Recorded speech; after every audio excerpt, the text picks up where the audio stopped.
नोंथाङा बे समाव मा फोरमायो मा बुङो? खुलुमबाय गिबियावनो बयनिसिमबो आंनि मुङा थरायना सुस्मिता बर'। आङो निमायखौ गामिनिफ्राय फैदों। ओमफ्राय आङो फार्स्ट टाइम बेयाव उदालगुरि कलेजावहाय मोसाफैदों आरो ओमफ्राय जोबोद मोजां मोनदों गोसोखौ बेबायदि टप 5 आव लाखिनो हानानै। उइनार जागोन ना जाया? जागोन बायदि मोनदों। नायनोसै मा जायो।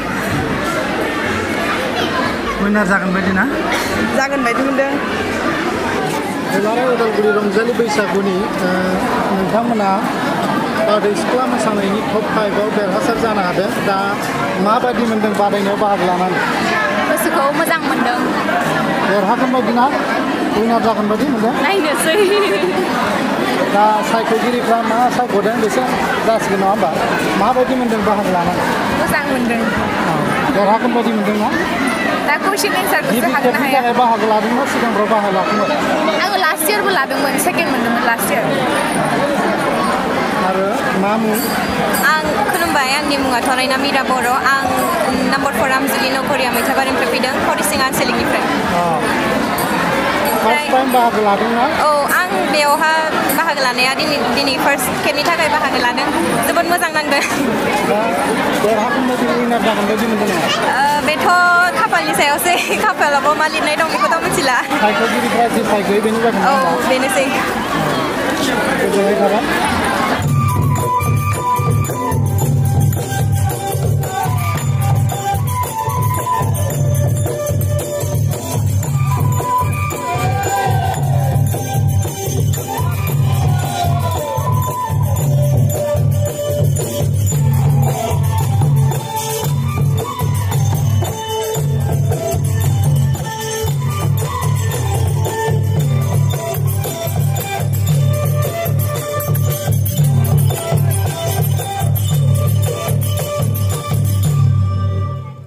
जोबनायनि हाबाफारियाव फैबाय।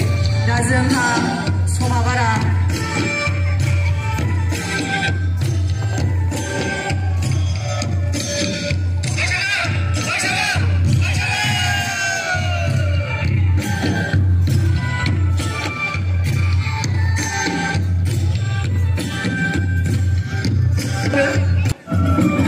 जों नामखौ लिरजाबनानै लानोसै। बेखायनो नोंसोरखौबो एसे साखाफारा जानो थाखाय खावलायबाय। रिजाल्टआ ओंखारबाय। टप 10 निफ्राय टप 5 आव जों मोननो हानाय साबा टप 5 आ बारा गोबाव खालामला। गिबियाव दङ 16 बिखुं नाम्बार 64 मिरा बर'। आखाइ खबदो रायजोफोर। नैथियाव दङ 79 बिखुं नाम्बार हायना बर'। थामथियाव दङ 87 बिखुं नाम्बार बिजिता ब्रह्म। ब्रैथियाव दङ 83 बिखुं नाम्बार सुस्मिता बर'। आरो जोबनायाव दङ 52 जोमै मोसाहारि।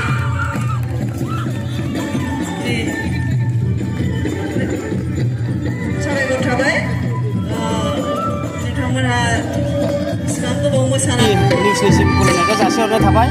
आरो लोगोसे गासैबो दुलाराय उदालगुरि रंजालि बैसागु आफादनि सिङाव थानाय बैसागु बोथोर रायजो राजा बिथांमोननिसिम आंनि खुलुमनायखौ जासिहरनाय थाबाय।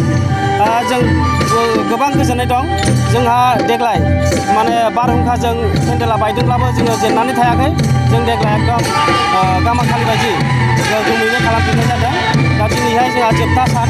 बे जोबथा सानाव जोंहा बैसागि सिख्ला मोसानाय बादायनाय सोलिगासिनो दं।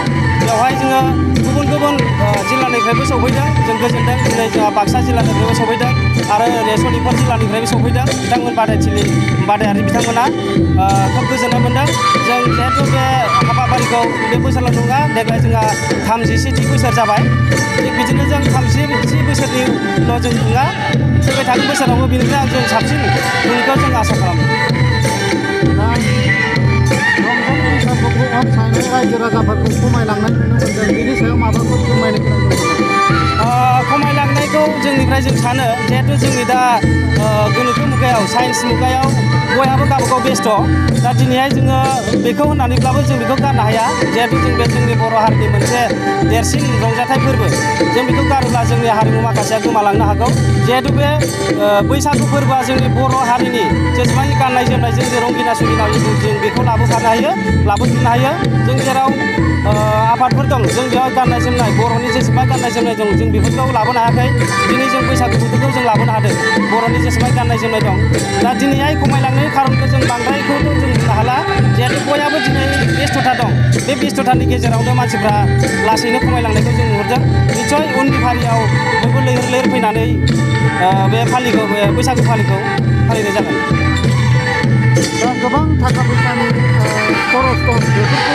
खुंलांनायाव दा नोंथांमोना बेखौ माबोरै खुंदों बेथ' बुहुद माने साननो गोनां जिहेथु जोंहा 37 बोसोर जाबोबाय बेवहाय जों नारा नाथा गोबां खुंबोदों दा जोंनि बे साखाथि फाखाथि थानाय रायजो राजा बिथांमोना जि एसे थाइसे थाइनै खेन्दा हरदों बिथांमोननि अनसायनाय बिथांमोननि जि अनसुंथाइ हरनाय बेजों जोङो बेखिनि गाजा गोमजाखौ खुंबाय थादों जों देग्लाय सरकारनि अनसायनायजों जों एसे जोंनि मेंनाय बा जोंनि मावबाय थानाय हाबाफारिया एसे आग बारायदों बेखौ जोङो उनावबो जुदि बिदि होबाय थायोब्ला निस्सय जोंनि बे लासै लासै खमायलांबाय थानाय बे बैसागु फोरबोआ बेबायदि मोनबाय थायोब्ला आवगायलांगोन